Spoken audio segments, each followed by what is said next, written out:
Unloading na kami, unloading. Oh, 30 days. Oh, good size. Masarapan lang ito. Ayos to mga boss, pasok to. Ang gamit naman nila ay bimig kaya pala. Mahal ang feed, syempre magandang tubo dapat dyan. Magandang hapon mga bossing. Nakauwi na po kami ng Mindoro. Pagka-uwi namin ng Mindoro, hakot agad ng manok mga boss. Ito mga tropa, kumpleto na naman. Tara po, sama ulit kayo sa amin, maghakot ng manok. Ito mga bossing, full tank muna tayo syempre. Baka mapalaban tayo sa malayo-layong ruta. Dito, yan, driver natin si Adi. Ito si Piolo.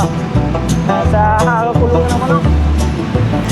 Mukhang madami-dami mga katay natin mga bossing mamaya. Doon lang yung mga nag-order.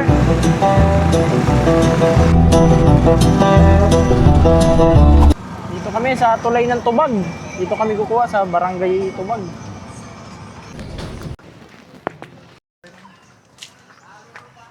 Oh, 30 days. Oh, good size.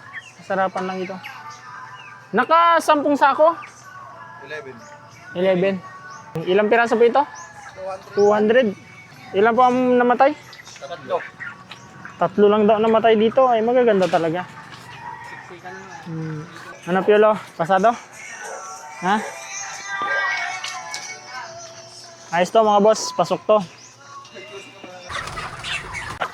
Maliit naman. Ito mga bossing, pinipili muna namin yung mga lechonin.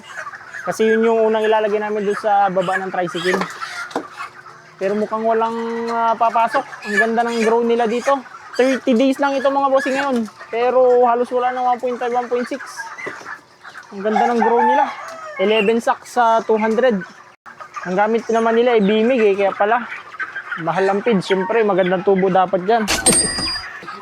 Mahirap hanapin pa yung maliliit. Pag walang-wala na, dali tayo. Yun. Pwede pa yan. Pasok yan.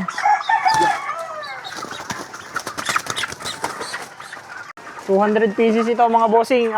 Biglang nagdagdag ng orders. So kakarga na namin lahat ito.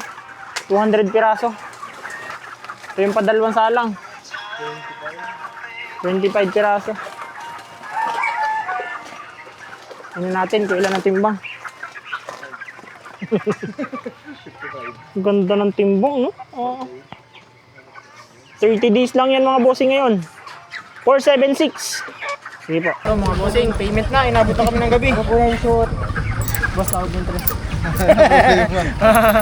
Okay mga bossing, inabot na kami ng gabi.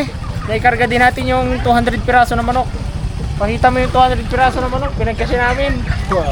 Hindi kami nakapagdala ng malalaking lagayan mga bossing. Yung pa po, taas. Gawa ng 100 lang sana. Tara na! Ang gulong kaya natin.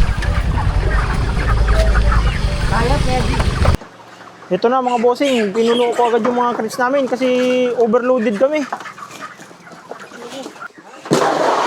Unloading na kami. Unloading. Okay, sa gitna.